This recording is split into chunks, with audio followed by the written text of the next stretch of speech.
Behind the animation. How Bong Joon Ho's influence shaped KPOP Demon Hunters.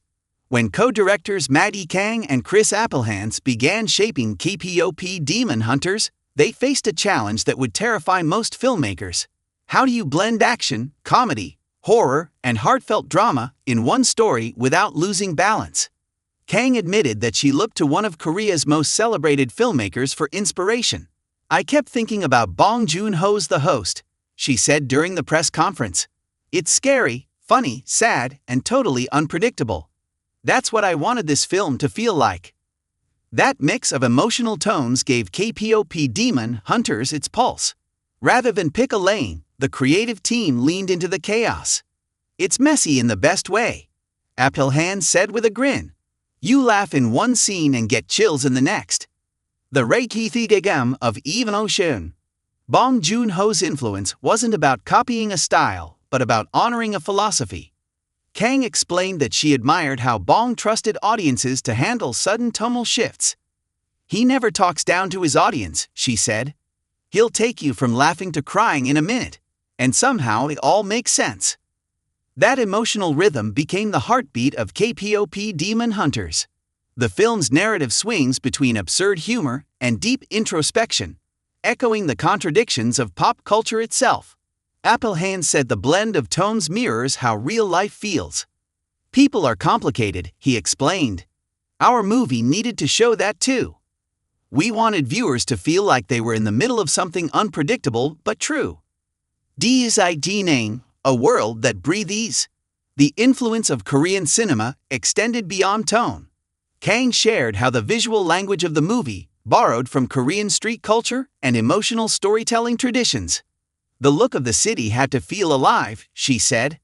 "We mixed glossy neon signs with imperfect textures to show the tension between fantasy and reality." That attention to imperfection gave the movie a unique identity. Each frame carries the energy of K-pop, but also the grit of a lived-in world. "We didn't want it to look sterile," Appelhans added. "The world needed scratches, graffiti, and personality. That's where the humanity comes through." When humor becomes heroism. One of Kang's boldest creative choices was allowing humor to be a source of power rather than a distraction. "Our characters are ridiculous sometimes," she said, laughing. "They crack jokes in the middle of danger, but that's how real people cope." That balance between levity and struggle echoes Bong's cinematic DNA.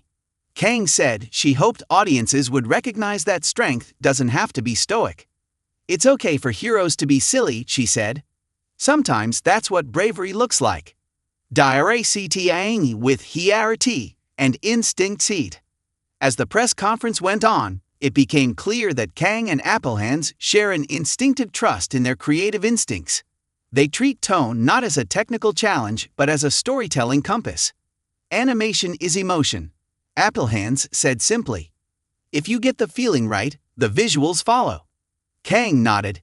"It's not about trying to imitate someone else's film," she said. "It's about finding truth in your own chaos." That truth shines through every scene of KPOP Demon Hunters. It's playful and dark, serious and absurd, just like the world that inspired it. Final thoughts. Bong Joon Ho may not have worked on KPOP Demon Hunters, but his spirit runs through its veins. The film doesn't follow formulas, it trusts its audience to keep up. That confidence makes it feel alive in ways few animated films dare to be. "If people walk away laughing and then suddenly realize they're crying, we did our job," Kang said. In a movie where demons dance to pop songs and heroes find power in vulnerability, that balance between laughter and pain feels like the truest magic of all.